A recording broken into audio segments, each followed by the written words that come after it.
ಕರ್ನಾಟಕಕ್ಕೆ ಸಂಬಂಧಪಟ್ಟ 2 ಸುದ್ದಿಗಳು ನನ್ನ ಬಳಿ ಇದೆ. ಮೊದಲನೇದಾಗಿ ಅದು ಮುಖ್ಯಮಂತ್ರಿ ಸಿದ್ದರಾಮಯ್ಯನವರಿಗೆ ಸಂಬಂಧಪಟ್ಟಿದೆ. ಸಿದ್ದರಾಮಯ್ಯ ದಾಖಲೆಗಳ ಮೇಲೆ ದಾಖಲೆ ಮಾಡ್ತಾರೆ. ಈಗ ಅವರು ಮುಖ್ಯಮಂತ್ರಿಯಾಗಿ 8 ವರ್ಷವನ್ನು ಪೂರೈಸಿ, ಇದೊಂದು ದಾಖಲೆ ಕರ್ನಾಟಕದಲ್ಲಿ ಬೇರೆ ಯಾವ ಮುಖ್ಯಮಂತ್ರಿ ಕೂಡ, ಯಾರ ರಾಜಕಾರಣಿ ಕೂಡ 8 ವರ್ಷಗಳ ಕಾಲ ಮುಖ್ಯಮಂತ್ರಿ ಆಗಿರಲಿಲ್ಲ. ಹಾಗೆಯೇ ಸಿದ್ದರಾಮಯ್ಯನವರ ರಾಜಕೀಯ ಬದುಕಿದೆಯಲ್ಲ, ಅವರು 50 ವರ್ಷಗಳನ್ನು ಪೂರೈಸಿದ್ದಾರೆ. ಇದು ಸಣ್ಣ ಸಾಧನೆಯಲ್ಲ. ಸೊ ಸಿದ್ದರಾಮಯ್ಯನವರ 50 ವರ್ಷದ ರಾಜಕಾರಣ, ಅದರ ಏಳುಬೀಳುಗಳು ಹಾಗೂ ಸಾಧನೆಗಳು ನನಗೇನು ಬಹಳ ಇದಾಗಿ ನೆನಪಿನಲ್ಲಿದೆ. 83 ರಾಜ್ಯದಲ್ಲಿ ಮೊದಲ ಬಾರಿಗೆ ಕಾಂಗ್ರೆಸ್ಸೇತರ ಸರ್ಕಾರ ಅಧಿಕಾರಕ್ಕೆ ಬಂದಿತ್ತು. ಆವಾಗ ಮೊದಲ ಬಾರಿಗೆ ಸಿದ್ದರಾಮಯ್ಯ ಆಯ್ಕೆಯಾಗಿದ್ದರು. ನಾನು ಕೂಡ ನನ್ನ ಪತ್ರಿಕೋದ್ಯಮದ ಬದುಕನ್ನು ಪ್ರಾರಂಭ ಮಾಡಿದ್ದ ದಿನಗಳದು.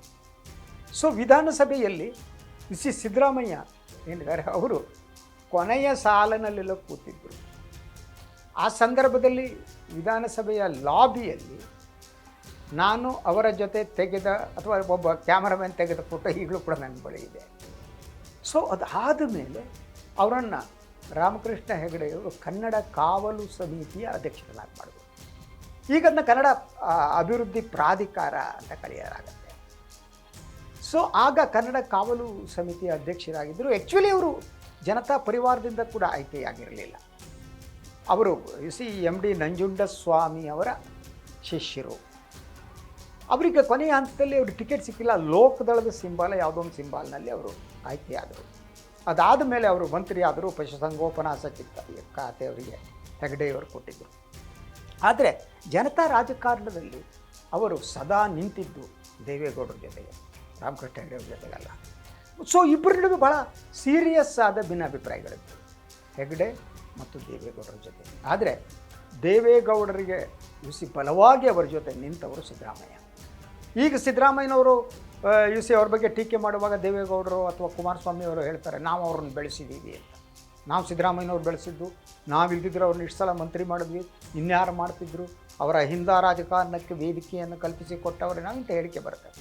ಆದರೆ ಅದು ಮ್ಯೂಚುವಲ್ ಆಗುತ್ತೆ. ಸಿದ್ದರಾಮಯ್ಯನವರಿಂದ ದೇವೇಗೌಡರಿಗೂ ಸಾಕಷ್ಟು ಸಹಾಯ ಆಗಿದೆ. ಹೆಗಡೆ ವಿರುದ್ಧ, ರಾಮಕೃಷ್ಣ ಹೆಗಡೆಯ ವಿರುದ್ಧದ ಹೋರಾಟದಲ್ಲಿ ಅವರಿಗೆ ಬಲಗೈಯಾಗಿ ನಿಂತವರು ಸಿದ್ದರಾಮಯ್ಯ. ಬಹುತೇಕ ಉಳಿದ ನಾಯಕರುಗಳೆಲ್ಲ ಹೆಗಡೆಯವ್ರ ಜೊತೆಗಿದ್ದರು.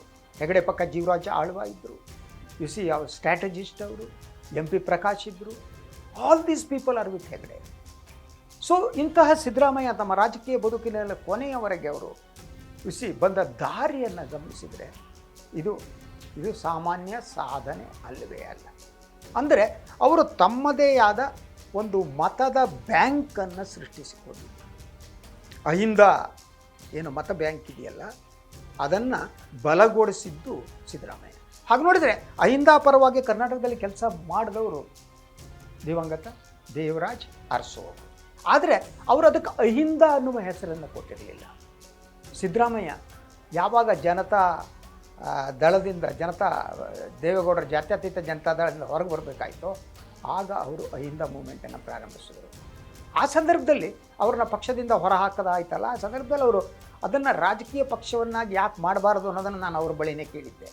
ಆಗ ಒಂದು ಮಾತು ಹೇಳಿದರು ಅವರು, ಅಹಿಂದಾದ ಇದನ್ನು ರಾಜಕೀಯ ಪಕ್ಷ ಮಾಡ್ಬೋದು, ಆದರೆ ಅದಕ್ಕೆ ಬೇಕಾದ ಸಂಪನ್ಮೂಲ ನನ್ನ ಬಳಿ ಇಲ್ಲ ಕಣ್ರಿ, ಆದ್ದರಿಂದ ನಾನು ಏನು ಮಾಡಬೇಕು ಯೋಚನೆ ಮಾಡ್ತೇನೆ ಅಂತ ಕಾಂಗ್ರೆಸ್ಗೆ ಸೇರಿ. ನೋಡಿ, ಅವರು 2006ರಲ್ಲಿ ಏನು ಕಾಂಗ್ರೆಸ್ಸಿಗೆ ಸೇರಿದ್ರಲ್ಲ, ಅದಾದ ಮೇಲೂ ಸತತವಾಗಿ ಅಧಿಕಾರವನ್ನು ಅನುಭವಿಸ್ತಾ ಬಂದರು. 2006ರಲ್ಲಿ ಅವರು ದಟ್ ಪ್ರತಿಪಕ್ಷದ ನಾಯಕರಾಗಿ ಕೆಲಸ ಮಾಡಿದ್ರು. 13ರಲ್ಲಿ ಮುಖ್ಯಮಂತ್ರಿ ಆದರು, ಮತ್ತು 2ನೇ ಬಾರಿ 23ರಲ್ಲಿ ಮುಖ್ಯಮಂತ್ರಿ. ಅದಕ್ಕೂ ಮೊದಲು ಹಣಕಾಸು ಸಚಿವರಾಗಿ ಅವರು ಎಷ್ಟು ಬಜೆಟ್ನನ್ನು ಮಂಡಿಸಿರು ಅನ್ನೋದು ದಾಖಲೆ. 16-17 ರೇಟ್ಗಳು.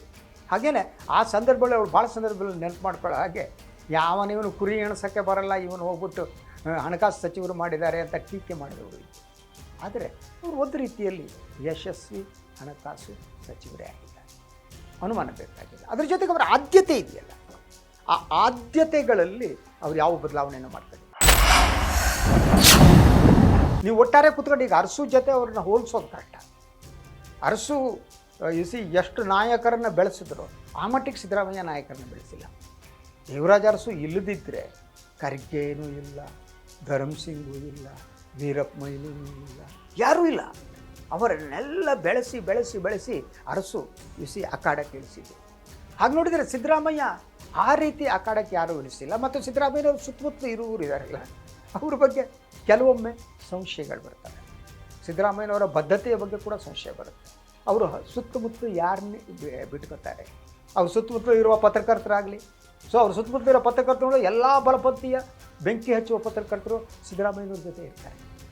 ಇದೆಲ್ಲ ಸೋಜಿಗ ಒಂದು ರೀತಿಯಲ್ಲಿ, ಅಥವಾ ಇಡೀ ಅವರ ವ್ಯಕ್ತಿತ್ವದಲ್ಲಿ ಅವರು ಏನು ಪ್ರೆಸೆಂಟ್ ಮಾಡ್ತಾರೋ ಅಥವಾ ಅವ್ರು ಹೇಗಿದ್ದಾರೋ ಅದರ ನಡುವೆ ವ್ಯತ್ಯಾಸ ಇದೆಯಾ, ಇದ್ದಿರ್ಬೋದು ಅಂತ ಕೆಲವೊಮ್ಮೆ ಅನಿಸೋದಿದೆ.